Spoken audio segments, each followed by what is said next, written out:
And a warning shot to corporate America from President-elect Donald Trump. The man who campaigned on the promise to defend the American worker says any company that offshores American jobs, takes them out of the country, will pay a price. Mr. Trump says cuts in taxes and regulations will spur economic growth, jobs, and profits. But he warns any companies which outsource those jobs, but then try to bring back their products to sell inside the United States, will get hit with a massive tariff.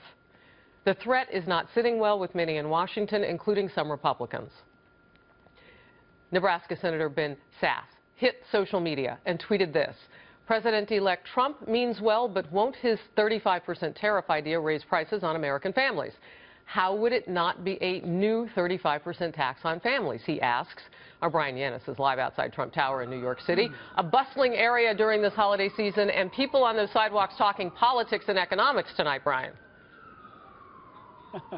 Good evening, Harris. You know, timing here matters when it comes to what you were talking about with Trump's tweets, given that it was just a couple of days ago that he was able to successfully keep some 1,000 jobs from being shipped over to Mexico from Indiana in that Carrier United Technologies deal. I mean, that was a big victory for Mr. Trump, considering that he was able to say that he was living up to a campaign promise before even being inaugurated. Now, the thing with that is, though, that this deal with Carrier was bent on giving a $7 million tax break to the company, and some wondered if this deal meant Mr. Trump wasn't serious about imposing harsh penalties and whether this was going to be more of the same backroom dealing. Well, this morning he reiterated that he would impose a 35% tariff on products from companies who outsource jobs to Mexico, tweeting, quote, "This tax will make leaving financially difficult, but these companies are able to move between all 50 states with no tax or tariff being charged.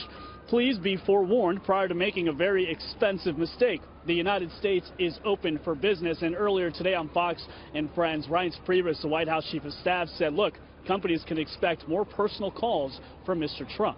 Harris? Interesting.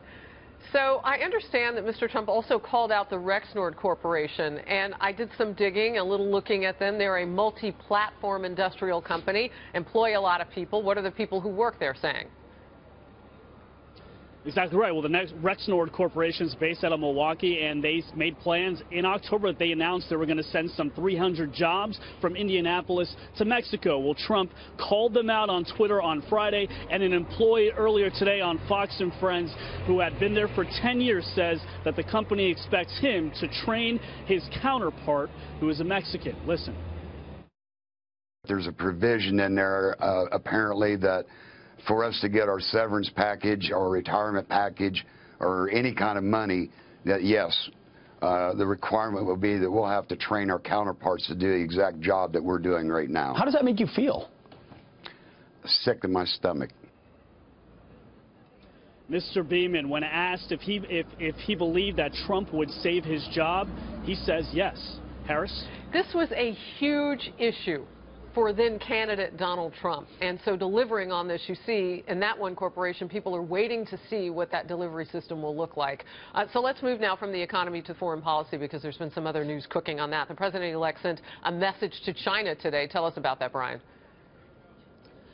Well, of course, this comes after Taiwan and the president-elect, the Taiwan leader and the president-elect, spoke on Friday when the Taiwan leader called the president-elect in a congratulatory call. Well, China wasn't too pleased about that call and filed a formal complaint on Saturday, warning the United States to act with care and caution. Of course, China, when it comes to Taiwan, it's a very hypersensitive topic. China believes Taiwan is a territory of theirs. Taiwan believes they're a sovereign nation. So, given that context, and given the fact that he's talking about the economy, some wondered if Mr. Trump, if this call meant that he was going to be a little bit more aggressive towards China. Well, in a tweet tonight, he says, "Did China ask us if it was okay to devalue their currency, making it hard for our companies to compete, heavily tax our products going into their country? The U.S. doesn't tax them, or to build a massive military complex in the middle of the South China Sea? I don't think so." Mr. Trump there at least implying that, one, he's going to be more aggressive, and two, he doesn't really need to ask China for permission to do anything. Harris? All right, that's what he said he would do. We'll continue to cover the news as it happens. Bryan Llenas, always good to see you. Thank you outside Trump Tower.